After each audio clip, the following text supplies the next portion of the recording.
Everyone, this is Meenu Dhankhar and welcome back to my YouTube channel #commerce vibes. तो आज इस video में discuss करने वाले हम जो 12th अकाउंटेंसी है उसकी अपनी बुक है, फर्स्ट जो बुक है पार्टनरशिप वाली, उसका कंप्लीट रिवीजन हम इस वीडियो में करने वाले हैं। तो सबसे पहले इसका जो फर्स्ट चैप्टर है इसकी वेटेज मैं आपको शेयर कर दूंगी। वैसे आप सब बच्चे एक्टिव हैं, अगर आप ऑनलाइन पढ़ रहे हैं तो आपको पता होगा कि इस चैप्टर में से कितना आएगा। जो MCQ पार्ट है वो ज़्यादा रहने वाला है, 1 मार्क्स के क्वेश्चन ज़्यादा रहने वाले हैं। ये कंप्लीट बुक 36 to 37 क्वेश्चन आपके यहाँ से आने वाले हैं। तो इस बुक को आज मैं इस वीडियो में कंप्लीट कराने की कोशिश करूँगी। तो सबसे पहले डिस्कस करते हैं कि पार्टनरशिप क्या होता है। अब 1 नंबर का क्वेश्चन आता है तो कितना भी छोटा क्वेश्चन आपका आ सकता है। तो पार्टनरशिप क्या है? एक रिलेशन है पर्सन्स के बिटवीन में जो एग्री करते हैं कि इन फ्यूचर हम अपना प्रॉफिट किस रेशियो में बांटने वाले हैं, मतलब अपने प्रॉफिट को किस तरीके से ट्रीट करेंगे। ठीक है। और यहाँ पर जो बिजनेस है कैरी कर सकते हैं वो सारे पार्टनर भी मिलके एक्टिव पार्टनर होके काम कर सकते हैं, या फिर कोई एक पार्टनर बाकी सबके लिए काम कर सकता है। पार्टनर का मतलब ही क्या है? एक से ज़्यादा पर्सन मिलके जब किसी ऑर्गेनाइजेशन को स्टार्ट करते हैं तो वो आपस में क्या कहलाए जाते हैं, उनको आपस में बोला जाता है पार्टनर्स। तो यहाँ पर जो इसकी कैरेक्टरिस्टिक्स है उसमें है 2 और मोर पर्सन्स। भाई एक सिंगल पर्सन हमारा सोल प्रोपराइटर था, उसी की ड्रॉबैक्स के कारण हमने क्या किया, पार्टनरशिप स्टार्ट की है। तो पार्टनरशिप में 2 या 2 से ज़्यादा पर्सन होने कंपलसरी है, लेकिन हमारा जो इंडियन कॉन्ट्रैक्ट एक्ट है वो कहता है कि आपका जो पार्टनर है वो माइनर नहीं होना चाहिए किसी भी स्टेज पे। माइनर को आप रख सकते हो अपने प्रॉफिट के लिए, लेकिन वैसे क्या है, ये रिस्ट्रिक्टेड है। आपका जो पर्सन है वो अनसाउंड माइंड नहीं होना चाहिए कि वो इजीली मतलब कोई डिसीजन लेने में कोई हेल्प ना कर पाए, इस तरीके से मंदबुद्धि पर्सन को आप यहाँ नहीं लोगे। पर्सन डिस्क्वालीफाइड बाय लॉ के अकॉर्डिंग कोई क्वालिफाई कर दिया गया है, उस पर्सन को आप नहीं लोगे। तो यहाँ से क्वेश्चन क्या राइज कर सकते हैं कि क्या एक माइनर आपकी ऑर्गेनाइजेशन में आप उसको एज ए पार्टनर ट्रीट कर सकते हो? तो अगर क्वेश्चन सिर्फ हाँ ना में है तो आप माइनर को ट्रीट कर सकते हो अपने प्रॉफिट के लिए, और उसके लिए सारे पार्टनर्स को एग्री होना भी जरूरी है। तो यहाँ नो आंसर नहीं होगा, यहाँ पर है minor as a partner. A minor can not be admitted as a partner in a firm, he is allowed a participate in the profit. अब उसका नाम हम नहीं दिखा सकते माइनर का कि ये हमारा पार्टनर है, लेकिन अगर हमें लग रहा है कि प्रॉफिट है तो हम उसको सिर्फ प्रॉफिट शेयरिंग के लिए रख लेते हो, और इन फ्यूचर जब वो 18 का हो जाएगा तब हम उसको पार्टनर ट्रीट कर सकते हैं, और बाकी सब की क्या, एग्रीमेंट से। तो यहाँ क्या है, minor can not be admitted, मतलब ऑफिशियली उसका नाम आप नहीं दिखा सकते। ये 3 नाम यहाँ पर है, माइनर, पर्सन, अनसाउंड माइंड और डिस्क्वालीफाई बाय लॉ। कोई केस वगैरह नहीं चलना चाहिए। अब एग्रीमेंट होता है ओरल और रिटन, 2 टाइप का एग्रीमेंट होता है। एग्रीमेंट 2 टाइप का होता है, ओरल, रिटन, लेकिन जो पार्टनरशिप डीड है वो सिर्फ रिटन जो एग्रीमेंट होता है उसी को कहा जाता है। तो बिजनेस हमेशा प्रॉफिट मोटिव के लिए होता है, ये बेसिक बातें हैं। LLP का कोई खास क्वेश्चन आपके पास नहीं आने वाला है, बस आपको ध्यान रखना है कि LLP क्या है। एक्ट 2008 है हमारा, इसमें जो LLP है उस पर अपना जो इंडियन पार्टनरशिप एक्ट 1932 है वो इस पर किसी भी तरीके से अप्लाई नहीं होता है। ठीक है, ये आपको ध्यान रखना है। उसके बाद पार्टनरशिप डीड, ये बेसिक चीज़ें हैं, ये मैं डिस्कस नहीं करने वाली हूँ। अब आते हैं जो रिकॉर्डिंग ऑफ पार्टनरशिप ट्रांजेक्शन है, उसमें सबसे पहले देखो हम कहाँ से घूम के आते हैं। हम घूम के आते हैं जब हम ट्रेडिंग करते हैं, ट्रायल बैलेंस बनाते हैं। पहले ट्रायल से ट्रेडिंग से PNL से बैलेंस शीट, हम इस तरीके से सोल प्रोप्राइटर में अब तक काम करते आ रहे थे। लेकिन अब प्रॉफिट एंड लॉस अकाउंट के बाद हम, तब तो एक ही ओनर था, एक को ही सब कुछ देना था, लेकिन अब क्या है, number of partners, number of persons हमारे बिजनेस में बढ़ गए हैं। तो अब उनको ना पहले ही उनको जिसको जितना हिस्सा मिलना चाहिए वो बांट के चलेंगे। तो उसके लिए एक अलग अकाउंट बना रहे हैं, profit and loss appropriation account. अब profit and loss appropriation account में हम क्या करने वाले हैं, हम पार्टनर्स को जिस भी, देखो ये किस नेचर का है, ये नॉमिनल नेचर का अकाउंट होता है। नॉमिनल, ये 1 नंबर का क्वेश्चन आ सकता है। नॉमिनल नेचर का अकाउंट होता है। नॉमिनल का मतलब क्या है, debit all expenses and losses and credit all incomes and gains. मतलब बिजनेस के पर्पज से जब ये अकाउंट बनते हैं, ये ओनर के पर्पज से नहीं बन रहे, ये बिजनेस के पर्पज से हैं। यहाँ पर हमारी सेपरेट एंटिटी काम करती है। किस किस पे सेपरेट एंटिटी काम करती है? हमारी सोल प्रोप्राइटर पे, हमारी पार्टनरशिप पे और कंपनी पे। सोल प्रोप्राइटर, ये 3 हमारे इन पे हैं जिन पे सेपरेट एंटिटी काम करती हैं। तो बिजनेस के लिए खर्चा, अगर बिजनेस पार्टनर को सैलरी देगा तो खर्चा है, कमीशन देगा तो खर्चा है, अगर उनको इंटरेस्ट ऑन कैपिटल दे रहा है तो भी ये उसके लिए एक्सपेंस है, कोई रिजर्व पड़ा हुआ है या फिर कोई भी प्रॉफिट उनको ट्रांसफर करेंगे। तो जो पार्टनर जो बिजनेस के लिए खर्चा है, एक्सपेंसेस है, वो डेबिट है।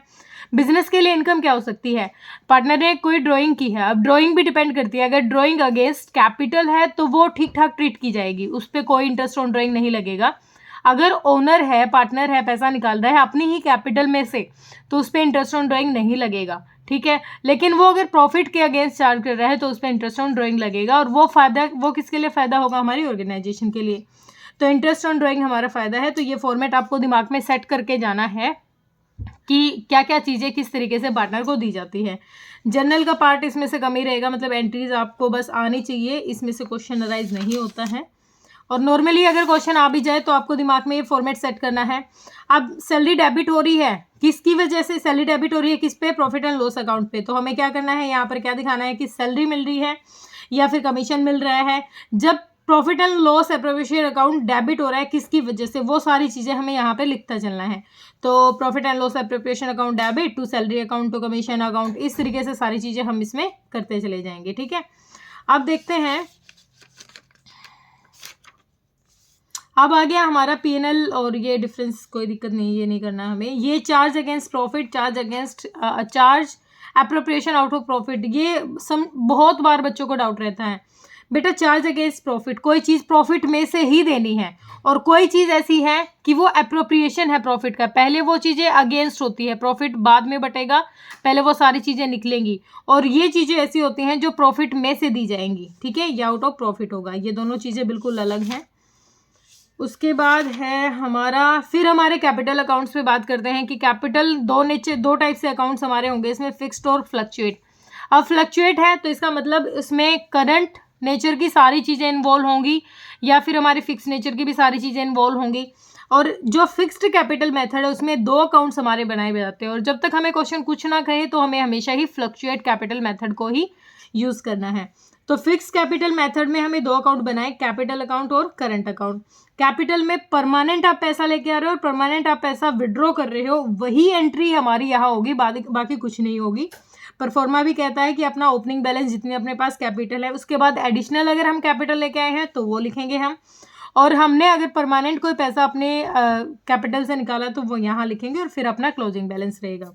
फिर बाकी जितनी भी करंट नेचर में कोई हमने एक्सपेंस किया है, कोई भी इनकम हमारे इनकम का सोर्स था, उनको हम करेंगे। देखो कैपिटल क्या है, कैपिटल अकाउंट जो बनाया जाता है, ओनर ने जो पैसा लगाया, बिजनेसमैन ने या फिर पार्टनर्स ने जो पैसा लगाया है, उसके लिए वो अलग से अपना नाम नहीं चलाते, वो क्या बनाते हैं, वो अपने लिए कैपिटल अकाउंट बनाते हैं। तो कैपिटल अकाउंट में अब हमने देखा कि फिक्स्ड कैपिटल है, अगर फिक्स्ड है तो उसने कहा कि आप दो अकाउंट बनाओ, एक को आप बिल्कुल मत छेड़ो, उसमें सिर्फ आप वो जो मोटा मोटा पैसा है वो रखो, और एक अकाउंट और बना लो, करंट अकाउंट, जिसमें आप हर तरीके की एंट्री आप करो, चाहे आपको सैलरी मिल रही है, चाहे आपको कमीशन मिल रहा है, चाहे आपको प्रॉफिट मिला है एप्रोप्रिएशन से, या फिर आपको इंटरेस्ट ऑन कैपिटल मिला है, कोई जनरल रिजर्व मिला है, इस तरीके का कोई अमाउंट मिला है, या फिर आपका एक्सपेंस क्या रहा है, इंटरेस्ट ऑन ड्राइंग रही हो, लॉस आपको मिल गया हो, तो ये चीज़ें अगर हैं तो आप अपने करंट अकाउंट में बनाओ। उसके बाद हमें बताया जाता है कि फ्लक्चुएट कैपिटल अकाउंट में, फ्लक्चुएट मतलब जब जो कैपिटल है वो फ्लक्चुएट होती रह रही है, अप डाउन चल रही है उसमें, ठीक है, तो उसके लिए आपको एक ही अकाउंट बनाना है, सिर्फ कैपिटल अकाउंट, ठीक है। कैपिटल अकाउंट में इसमें आप चाहे फिक्स नेचर की हैं चाहे करंट नेचर की हैं, दोनों चीज़ों को एक साथ लेके चलेंगे, मतलब जो आपने ओपनिंग बैलेंस शुरू किया है अपना कैपिटल का, वो भी इसी में लेके आपको चलना है, ठीक है। उसके बाद यहाँ डिफरेंस है, एक एक नंबर का क्वेश्चन है। अब देखो मैनेजर को कमीशन देना है, नेट प्रॉफिट में से दे रहा है, अगर नेट प्रॉफिट इसको कैलकुलेट करना है, अगर बिना किसी प्रॉफिट को डिस्ट्रीब्यूट किए, अभी तक प्रॉफिट डिस्ट्रीब्यूट नहीं किया है और उसमें से कमीशन देना, तो नॉर्मली कमीशन हम देते हैं, हमें पता है जितना हमारा अमाउंट है, जितना उसका इंटरेस्ट देना, जितना उसको मतलब हमें कमीशन देना था, जितने % वो दे देंगे। लेकिन अब प्रॉफिट आफ्टर चार्जिंग कहा है, तो आपको बस इतना करना है कि जितना भी प्रॉफिट है उसको 100 में नीचे ऐड करके ट्रीट करना है, ठीक है। ये इतना ही है, और ये एक नंबर में क्वेश्चन पूछा भी जा सकता है, कोई ज़रूरी नहीं है, मुझे तो नहीं लगता कि ये आता है, बड़े क्वेश्चन में दे दिया जाता है कई बार। उसके बाद भाई लोन अकाउंट पे बिल्कुल ध्यान देना है, बहुत अच्छे से ध्यान देना है। और लोन अकाउंट तो स्पेशली पूछा भी जाएगा, आपका जो चैप्टर है डेथ वाला वहाँ पर भी लोन अकाउंट आपका जरूर, आपको लोन अकाउंट बनाना जरूर आना चाहिए। अब लोन भी दो टाइप का होगा, एक तो पार्टनर ने दे रखा हो बिजनेस को, ठीक है, और एक पार्टनर ने ले रखा हो बिजनेस से। दोनों पार्टनर को क्या ट्रीट करेंगे? अब अगर पार्टनर ने बिजनेस को दे रखा है तो वो लायबिलिटी है बिजनेस के लिए, लेकिन अगर बिजनेस ने पार्टनर को दे रखा है तो वो एसेट की तरह ट्रीट किया जाएगा। तो लोन अकाउंट भी आपको अच्छे से बनाना आना चाहिए, किस तरीके से उसको इंटरेस्ट देना है, किस तरीके से सारी चीज़ें आपको क्लियर करनी आनी चाहिए। उसके बाद ये चीज़ें बिल्कुल बेसिक हैं इस चैप्टर में, मतलब जिसको बिल्कुल स्टार्टिंग से आ गया ना, मतलब पहला चैप्टर था ये, तो इसमें अकाउंट्स का ही है ज़्यादा, इसमें मतलब जो न्यूमेरिकल वैल्यू है उस पर यहाँ ज़्यादा कुछ काम नहीं किया गया है, ठीक है। अब हम डिस्कस करेंगे कि अगर बिजनेस में लॉस हो जाता है, ये भी चलो ठीक है बेसिक बात है। अब ड्राइंग्स का पूरी वीडियो में डाल चुकी हूँ इंटरेस्ट ऑन ड्राइंग पे, ये यहाँ नहीं कराऊंगी, लेकिन ये बहुत अच्छा है, 1 नंबर आपका जरूर मांगेंगे। ये ऐसे भी क्वेश्चन आ सकता है कि 20,000 रुपये निकाले उसने और हर क्वार्टर के एंड में निकाल रहा है, तो उसका क्या आंसर रहेगा, 1 नंबर में भी पूछा जा सकता है। तो ये प्लीज़ थोड़ा सा ध्यान रखिए, इसको ये जरूर करना है आपको। उसके बाद है हमारा पास एडजस्टमेंट के ऊपर आपको ट्रीट करना है कि पास एडजस्टमेंट, अब कोई चीज़ हमें बाद में पता चली हो और हम पहले बांट चुके हैं उसको, जैसे अब मैं कहूँ कि इनका ना प्रॉफिट शेयरिंग रेशियो ना इक्वली बांटा गया है, पहले इनको प्रॉफिट और इनको तो 3:2 के रेशियो में बांटना था, तो हम उसको पास एडजस्टमेंट्स के थ्रू करेंगे कि पहले उनको क्या बांट दिया गया और उनको मिलना क्या चाहिए था। अब जो डिफरेंस आता है उस डिफरेंस को हम सेटल कर देंगे पार्टनर्स के ही कैपिटल अकाउंट से, जिसको देना है उसमें से निकाल लेंगे जिसके पास ज़्यादा गया हुआ है। तो ये एडजस्टमेंट टेबल के थ्रू बिल्कुल बेसिक है, ये तो आपको आ ही जाएगा, कोई इशू नहीं है। बस फिर अब ये वाला चैप्टर अपना कंप्लीट हो गया है। इसमें गारंटी पार्टनर को दी गई हो, तो गारंटी का मतलब अगर किसी पार्टनर को इसी कंडीशन पे हम बिजनेस में लेके आए हैं कि आपको हम ना 2 लाख रुपए मंथली देंगे ही देंगे, मतलब चाहे हमें लॉस हो चाहे प्रॉफिट हो, इस बात से कोई फर्क नहीं पड़ता, आपको इतना प्रॉफिट देंगे। तो भाई साहब अगर आपको प्रॉफिट नहीं होता है तो आपको क्या करना पड़ेगा, आपको जो बाकी पार्टनर्स हैं जिसने प्रॉफिट के लिए गारंटी दी है उनके अकाउंट से पैसा निकालना पड़ेगा और उस पर्सन को देना पड़ेगा, यही है गारंटी का फंडा। और ये एडजस्टमेंट आपकी पीएनएल अप्रोप्रिएशन में ही हो जाती है। अब देखो एक इलस्ट्रेशन है आपका, इलस्ट्रेशन ये लास्ट वाला है 77, ये बहुत अच्छा क्वेश्चन है, बहुत ही अच्छा कह सकती हूँ मैं इस क्वेश्चन को, तो इस पे आप टिक लगा सकते हैं और इसकी प्रैक्टिस कर सकते हैं। उसके बाद जो एडिशनल क्वेश्चन है इसके, वो तो मैं कहूँगी कि बेटा सारे ही कर लो तो दी बेस्ट रहेगा। मुझे हमेशा ही जो एडिशनल क्वेश्चन है वो बेस्ट लगते हैं, क्योंकि एडिशनल क्वेश्चन से ज़्यादा आपका पेपर कवर होता है। एक लास्ट इलस्ट्रेशन के लिए बोला था मैंने, और एक 73 और 74, ये दोनों क्वेश्चन भी आपको एज ए मतलब प्रैक्टिस में रखने हैं। इलस्ट्रेशन आपको सारे ही करने पड़ेंगे, इलस्ट्रेशन के बिना क्वेश्चन नहीं निकलेंगे। और अगर आपको 1 नंबर में अपना स्कोर करना है कि 1 नंबर आपका बेस्ट जाए, तो देखो ये जो क्वेश्चन बेस्ड है इनकम्प्लीट इन्फॉर्मेशन के साथ, ये तो उन बच्चों के लिए है जो अपने आप में मतलब बिल्कुल ही एक्सट्रीम लेवल पे पढ़ाई कर रहे हैं, ठीक है। एक क्वेश्चन है ये, guarantee of profit to a partner में एडिशनल क्वेश्चन है 108 और 109, इन क्वेश्चन को आप जरूर कर लेना। अब मैं ये इसलिए बता रही हूँ क्योंकि इस टाइप के क्वेश्चन ज़्यादा आने के चांसेस रहते हैं, ठीक है। अब आते हैं हम अपने थर्ड चैप्टर पे, जहाँ पर गुडविल से हमारा एक 3 नंबर का क्वेश्चन आने वाला है। तो गुडविल क्या है, एग्रीमेंट पे हम काम कर चुके हैं। अब एग्रीमेंट के थ्रू जब हमें पता है प्रॉफिट शेयरिंग रेशो की बात हुई थी, तो सेक्रीफाइसिंग और गेनिंग रेशो ये आपको जरूर करके देखना है, ये कहीं नहीं जाने वाला, 1 नंबर आपका जरूर पूछा जाएगा। या तो आपको सिर्फ इतना ही पूछ लिया जाएगा कि सेक्रीफाइसिंग रेशो क्या है, गेनिंग रेशो क्या है, या फिर आपको क्वेश्चन दे दिया जाएगा कि आप ये इस तरीके से निकाल के दिखाएं। तो सेक्रीफाइसिंग रेशो हमारी पुरानी रेशो में से नया रेशो घटा देते हैं हम, उसके बाद हमें पता चलेगा कि हमने कितना सेक्रीफाइस किया है या गेन किया है। अगर ज़्यादा आ रहा है तो इसका मतलब हम अब भी गेन कर रहे हैं, कम है तो इसका मतलब हमने सेक्रीफाइस किया है। तो जो गेनिंग पार्टनर है वो सेक्रीफाइसिंग के रेशियो में अपना हिस्सा छोड़ देता है। गेनिंग रेशियो निकालना है तो नई में से पुराना घटा दो, ठीक है। अब आती है गुडविल। गुडविल क्या है, किसी भी बिजनेस का गुड नेम होता है। जो जैसे हम जब जो ओपनिंग जर्नल एंट्री होती है, हमने 11th में भी देखा था कि जब स्टार्टिंग में हम अपना डेबिट और क्रेडिट का बैलेंस लेके चलते थे, अगर किन्हीं रीजन से क्रेडिट बैलेंस हमारा ज़्यादा जाता था एज कम्पेयर टू डेबिट, तो हम क्या करते थे, उस जो एक्सेस अमाउंट आ रहा था वो हम क्या मान के चलते थे कि ये हमारी क्या है, गुडविल है। क्या मानते थे, गुडविल है।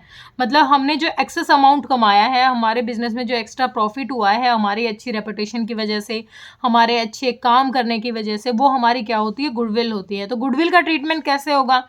अब गुडविल के लिए भी बहुत सारी कंडीशन है। कई बार गुडविल आपको दी है क्वेश्चन में, कई बार आपको हिडन गुडविल निकालनी है, आपको कुछ नहीं दिया गया तो आपको प्रॉफिट के हिसाब से निकालना है, कई बार कैपिटल के हिसाब से निकालना है। तो ये एडजस्टमेंट भी आपको बहुत अच्छे से आनी चाहिए कि गुडविल को आप कैसे ट्रीट करोगे। ठीक है, अब बेसिक है गुडविल का वैल्यूएशन है आपका एवरेज, सुपर और कैपिटलाइजेशन मेथड, 3 मेथड होंगे। तो इसके लिए बिल्कुल एक एक क्वेश्चन की मैंने वीडियो यहाँ अपलोड कर रखी है। तो ये जस्ट 3 नंबर का क्वेश्चन है, ये बिल्कुल स्किप मत करना। गुडविल के तीनों मेथड के अच्छे अच्छे क्वेश्चन आपको जरूर करके देखने हैं। ठीक है, इसके बाद गुडविल का तो यही था, कैलकुलेशन हो गया सेक्रीफाइसिंग रेशियो का। तो इसके भी सिर्फ आप एडिशनल क्वेश्चन ही उठाइए, एडिशनल क्वेश्चन पे आपको बहुत अच्छे से काम करने की ज़रूरत है। और एमसीक्यू निकालना चाहो तो आप देखो, एमसीक्यू अब तक आई थिंक आपने सब ने कर लिए होंगे। मैं ये कहूँगी कि अगर आपको पेपर निकालना है ना तो अभी उठाइए अपनी बुक को और एडिशनल क्वेश्चन जरूर कीजिए। ठीक है, अब ये था अपना थर्ड चैप्टर, मतलब चैप्टर 2 है आपकी बुक के अकॉर्डिंग। अब आगे हम एडमिशन, अब कोई पार्टनर आ रहा है, एडमिशन ऑफ ए पार्टनर, तो हमें क्या क्या ट्रीटमेंट करना है यहीं से देख लेते हैं। हमें प्रॉफिट शेयरिंग रेशियो निकालना आना चाहिए और सेक्रीफाइसिंग रेशियो निकालना चाहिए। सेक्रीफाइसिंग रेशियो क्यों निकालेंगे? क्योंकि सेक्रीफाइसिंग रेशियो से ही हमें पता चलेगा कि अब जो पार्टनर नया आ रहा है वो जब आएगा बिजनेस में तो उसके लिए पुराने पार्टनर ने अपना कितना हिस्सा छोड़ दिया है। ठीक है, तो सेक्रीफाइसिंग रेशियो निकालना यहाँ जरूरी है, न्यू पीएसआर निकालना जरूरी है। अब ना बहुत सारे क्वेश्चन ऐसे आते हैं और बच्चे कंफ्यूज भी रहेंगे, एक एक नंबर के क्वेश्चन में आ जाता है कई बार नई पीएसआर निकालो, न्यू पीएसआर निकालो, तो वहाँ पर बहुत कंफ्यूजिंग रहता है। तो इसकी प्रैक्टिस आप अकेले एमसीक्यू से नहीं होगी, जो क्वेश्चंस हैं उन्हीं में अगर जिस तरीके से दे रखी है ना बड़े क्वेश्चंस में, उन्हीं के हिसाब से आप निकाल लें। अब जब गुडविल का ट्रीटमेंट देखना है कि नया पार्टनर जब आ रहा है तो वो गुडविल लेके कैसे आ रहा है, भाई वो गुडविल कैसे लेके आया था। अब तक तो हमने 3 ट्रीटमेंट पढ़े थे कि आप इस तरीके से गुडविल को निकाल सकते हो। ठीक है, वो अलग अलग मेथड हमने पढ़े थे। लेकिन अब पार्टनर गुडविल लेके आ रहा है, अगर वो डायरेक्टली बिजनेस में लेके आ रहा है तो कोई इशू नहीं है, लेकिन अगर वो हिडन गुडविल के ट्रीटमेंट से लेकर आ रहा है तो वो हमें निकालना पड़ेगा। फिर अब अकाउंटिंग ट्रीटमेंट होगा रिवैल्यूएशन एसेट्स और लायबिलिटी का। अब रिवैल्यूएशन क्या होता है? रिवैल्यूएशन होता है रीवैल्यू कर रहे हैं हम किनको, अपनी एसेट्स और लायबिलिटी को। अब नया पार्टनर आया, अब तक तो मेरी वैल्यू जितनी भी थी एसेट्स की और लायबिलिटी की कोई फर्क नहीं पड़ रहा था, पुराने पार्टनर थे वही कंटिन्यू कर रहे थे, आपस में बांट रहे थे दोनों चीज़ों को। लेकिन अब नया पार्टनर आ रहा है, अब नया पार्टनर कैसे एग्री होगा? नया पार्टनर तो ये कहेगा पहले मुझे बताओ आपकी एसेट कितनी है, लायबिलिटी कितनी है, उसके बाद ही मैं एग्री करूंगा। तो उसके टाइम पर जब वो आता है तो हम रिवैल्यू करते हैं, रिवैल्यूएशन अकाउंट बनाते हैं। जितनी भी एसेट्स में चेंज आया है, जितनी भी लायबिलिटीज में चेंज आया है वो हम यहाँ पर लिखते हैं, और जो भी इफेक्ट पड़ता है उनसे उनको पुराने पार्टनर में पुरानी पीएसआर के साथ ट्रीटमेंट करते हैं। ठीक है, प्रॉफिट है तो प्रॉफिट बांट देते हैं और लॉस है तो लॉस डाल देते हैं। ठीक है, तो ये तो है रिवैल्यूएशन अकाउंट। इसके लिए एक बार, ठीक है, पहले मैं बता देती हूँ अकाउंटिंग ट्रीटमेंट रिजर्व और एक्यूमुलेटेड प्रॉफिट। पुराने पार्टनर ने अब तक जितने भी प्रॉफिट कमाए हैं वो अपनी मेहनत से कमाए हैं, तो नया पार्टनर आने से पहले वो क्या करेंगे, अपने पिछले जितने भी रिजर्व हैं, जितना भी प्रॉफिट है उसको वो क्या करेंगे, बांट लेंगे पहले ही। ठीक है, उसमें नए पार्टनर का कोई हिस्सा नहीं होता, ये ध्यान रखना है। ओल्ड पार्टनर और ओल्ड पीएसआर, यही ये एक दिमाग में सेट करके जाना, पुराने पार्टनर में पुराने पीएसआर में ही चीज़ें बटेंगी। अब एक बार मैं आपको इसमें रिवैल्यूएशन अकाउंट है वो थोड़ा सा और समझा देती हूँ, उसका एक बार फॉर्मेट के साथ।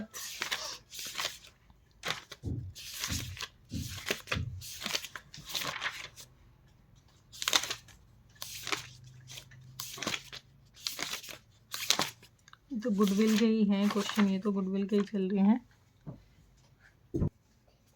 तो रिवैल्यूएशन अकाउंट ये हमारा अकाउंट है, यहाँ पर रिवैल्यूएशन जो अकाउंट है हमारा वो हमारे प्रॉफिट एंड लॉस एडजस्टमेंट की तरह ही कह सकते हैं हम इसको, कि हम इसमें क्या कर रहे हैं, प्रॉफिट एंड लॉस का जो एडजस्टमेंट है, एडजस्टमेंट लाइक हम यहाँ पर क्या कर रहे हैं, रिवैल्यू कर रहे हैं किसको, अपनी एसेट्स और लायबिलिटी को। थोड़ा सा अच्छे से फोकस करके इसको देखना है क्योंकि ये भी हमें बहुत हेल्प करने वाला है। अब देखो जो ये रिवैल्यूएशन है ये सिर्फ एसेट्स और लाइबिलिटी के लिए बनाया जा रहा है। तो अगर कोई आपकी एसेट डिक्रीज होती है, अगर कोई एसेट आपकी डिक्रीज होती है तो आप उसको यहाँ लिखोगे, लाइबिलिटी इंक्रीज होती है तो यहाँ लिखोगे। कोई ऐसी लाइबिलिटी जो अब तक रिकॉर्ड नहीं की गई थी वो आ जाती है। देखो ये सेम वही है, ये आपका नॉमिनल नेचर का ही अकाउंट है। इसमें आपको जो भी आपके लिए एक्सपेंसेस आप उनको डेबिट करोगे, जो भी आपके लिए इनकम है उसको क्रेडिट करोगे। अब अगर कोई एसेट डिक्रीज हुई है, घटी है, तो हमारे लिए क्या है, एक्सपेंस है, हमने लिख दिया। कोई लाइबिलिटी इंक्रीज होगी, हमारे लिए नुकसान है, ये भी हमने लिख दिया। अब तक हमें पता ही नहीं था कि ये लाइबिलिटी हमारी है और अब वो एकदम से पता चल गया कि लाइबिलिटी है, तो वो भी यहाँ लिखेंगे। तो ये हमारे हो गए एक्सपेंस। उसके अपोजिट अगर मैं कहूँ कोई एसेट बढ़ रही है, हमारे लिए फायदा है, इनकम है, तो हम यहाँ लिख देंगे। अगर कोई लाइबिलिटी घट रही है, ये भी फायदा है, उसको भी लिख देंगे। कोई एसेट जिसके बारे में हमें पता नहीं था कि ये हमारी एसेट है, वो अब एकदम से पता चलिए, तो वो भी यहाँ रिकॉर्ड करेंगे। दोनों साइड का बैलेंस चेक करेंगे और यहाँ पर अगर हमारा प्रॉफिट है तो राउंड फिगर यहाँ करेंगे, मतलब बैलेंस को मैच करेंगे। और अगर लॉस है तो यहाँ, लॉस है तो भी पुराने पार्टनर को पुराने रेशियो में दे दो, और प्रॉफिट है तो भी पुराने पार्टनर को पुराने रेशियो में दे दो।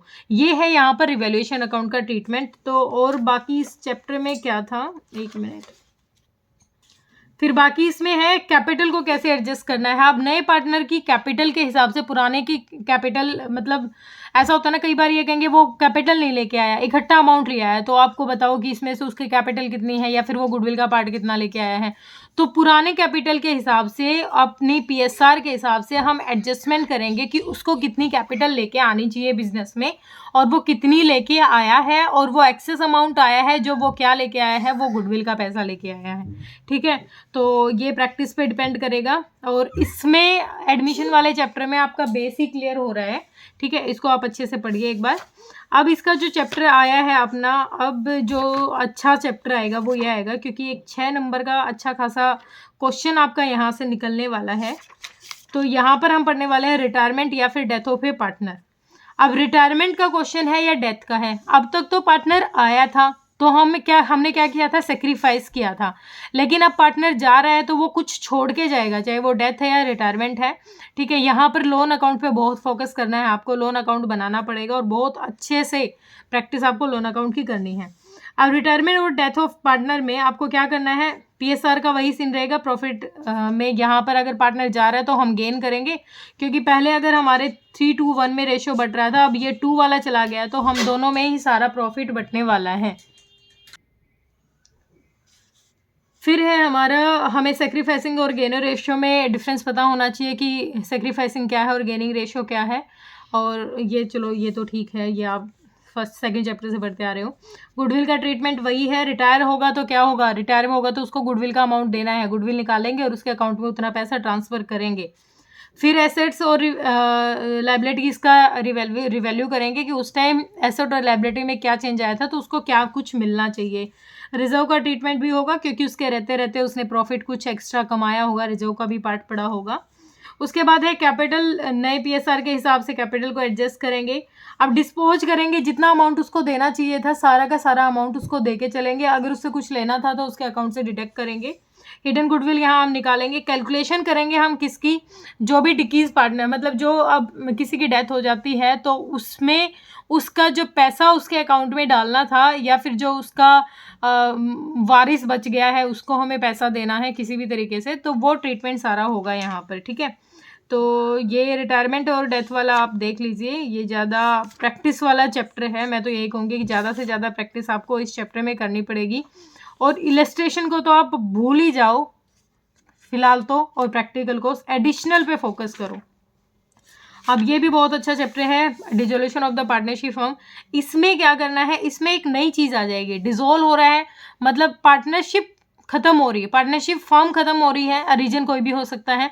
तो जब डिसॉल्व होती है पार्टनरशिप फर्म, यहाँ पार्टनरशिप खत्म हो रही थी। अब तक तो जो पिछले चैप्टर थे ना उनमें पार्टनरशिप खत्म हो रही थी। पार्टनरशिप मतलब PSR में चेंज आ रहा था तो पार्टनरशिप खत्म हो रही थी। भाई पहले पार्टनरशिप किसी एग्रीमेंट पे थी, अब किसी पे।